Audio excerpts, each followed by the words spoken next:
Coba deh bayangin, kalau kita mikirin zaman batu, yang kebayang pasti manusia purba yang sibuk berburu, bikin api, ya kan?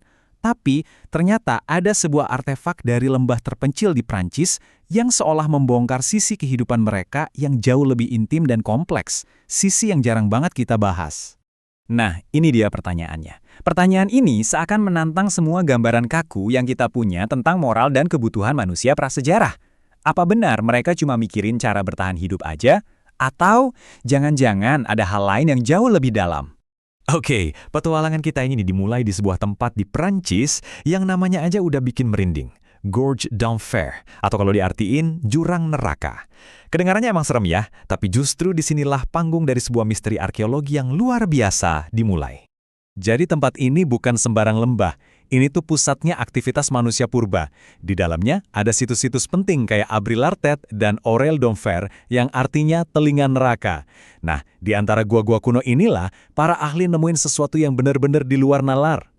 Dan coba bayangin, manusia itu udah tinggal di sini lama banget, mulai dari periode Aurignacian sampai Magdalenian akhir. Kita lagi ngomongin rentang waktu puluhan ribu tahun loh. Artinya, jurang neraka ini udah jadi rumah buat banyak banget generasi, dan tiap generasi itu ninggalin jejak mereka sendiri. Nah, para arkeolog itu kerjanya menggali lapisan-lapisan tanah ini, yang bisa dibilang kayak halaman-halaman buku sejarah raksasa. Tiap lapisan menceritakan era yang berbeda. Dan di salah satu halaman inilah, mereka menemukan sebuah artefak yang bikin semua orang kaget. Ini bukan kapak batu atau ujung tombak biasa. Benda ini dibuat dari tanduk rusa kutub yang keras banget, panjangnya sekitar 95 mm, dan pahatannya, wow, presisi dan detailnya tingkat tinggi. Dari bentuknya aja udah kelihatan, ini bukan benda sembarangan. Nah, disinilah ceritanya jadi menarik. Teori pertama yang muncul itu super provokatif. Mungkinkah benda ini punya fungsi yang sangat personal dan ya intim buat pembuatnya? Yep, Anda nggak salah dengar. Bentuknya itu sangat eksplisit, mirip banget sama dua penis yang menyatu. Makanya para ahli sampai menyebutnya falus ganda. Interpretasi ini, ya jelas, langsung mengarah ke fungsi erotis. Dan teorinya nggak berhenti di situ, beberapa ahli bahkan berspekulasi lebih jauh lagi. Mereka menduga alat ini sengaja dirancang untuk bisa dipakai oleh dua perempuan di waktu yang bersamaan. Kalau ini benar, ini bisa jadi salah satu bukti fisik paling langka yang mengarah pada adanya aktivitas sesama jenis di zaman prasejarah. Dan ternyata ini bukan temuan satu-satunya loh. Ada sebuah studi penting yang menganalisis 42 artefak berbentuk falus dari Eropa di zaman Paleolitikum.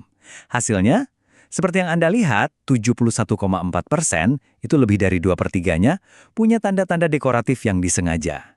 Ini jadi bukti kuat kalau benda-benda ini tuh punya peran sosial atau ritual yang penting, bukan cuma pahatan iseng.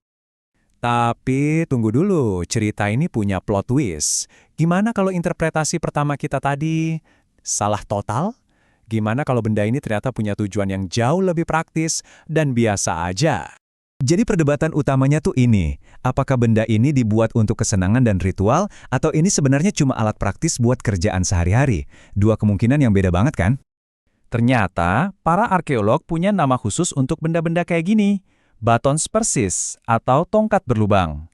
Nah, artefak kita dari Gorge d'Enfer ini kelihatannya masuk ke kategori tersebut, dan fungsi asli dari alat-alat ini tuh udah jadi perdebatan sengit selama lebih dari 150 tahun. Dan perdebatannya ini luas banget. Ada lebih dari 40 teori yang beda-beda soal kegunaan alat ini. Mulai dari pelurus tombak, alat pembuat tali, bahkan sampai ada yang bilang ini simbol kekuasaan.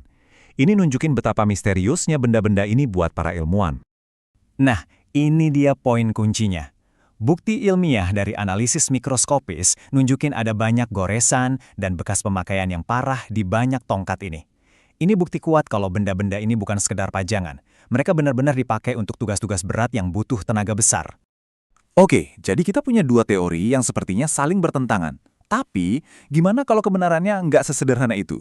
Mari kita coba lihat kemungkinan ketiga, bahwa fungsi dan simbol itu sebenarnya bukan dua hal yang terpisah. Slide ini ngegambarin dilemanya dengan jelas banget.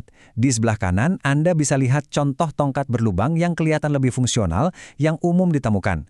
Terus lihat yang di sebelah kiri, itu artefak misterius kita dari Gorge d'Enfer. Perhatikan deh betapa detail dan sengaja ukiran anatomisnya. Nah, ini yang bikin susah percaya kalau ini cuma alat biasa. Ini makin memperkuat hubungannya. Studi lain menunjukkan bahwa dari semua benda berbentuk falus yang ditemukan, lebih dari 3/4-nya itu masuk dalam kategori alat tongkat berlubang ini. Jadi hubungannya jelas banget. Ini membawa kita pada sebuah kesimpulan yang keren banget. Bagi nenek moyang kita, sebuah benda itu bisa jadi alat yang fungsional sekaligus punya makna simbolis atau erotis yang kuat. Mereka nggak bisain keduanya kayak kita sekarang. Realitas masa lalu mereka ternyata jauh lebih berwarna. Jadi, investigasi kita soal kasus kuno ini berakhir di mana? Apa dong jawaban akhirnya? Ternyata ada lapisan misteri lain. Bahkan ada beberapa ahli yang skeptis dan bertanya, jangan-jangan benda ini palsu, buatan modern. Ini menunjukkan betapa ketatnya perdebatan dan standar pembuktian di dunia arkeologi. Semua kemungkinan harus dipertimbangkan. Pada akhirnya, artefak ini jadi simbol yang sempurna dari tantangan sekaligus keindahan dunia arkeologi. Perdebatan itu sendiri sama berharganya dengan jawaban pasti, karena itu nunjukin betapa kompleksnya dunia mereka di masa lalu.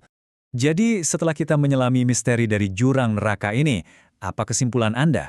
Apakah ini alat erotis, alat kerja, atau mungkin keduanya sekaligus? Apapun jawabannya, satu hal yang pasti, objek ini jadi bukti kalau manusia purba itu bukan cuma sekedar pejuang bertahan hidup, mereka adalah manusia seutuhnya yang juga mencari koneksi, ekspresi, dan makna dalam hidup mereka. Peduli Sahabat, merangkul harapan, menata masa depan.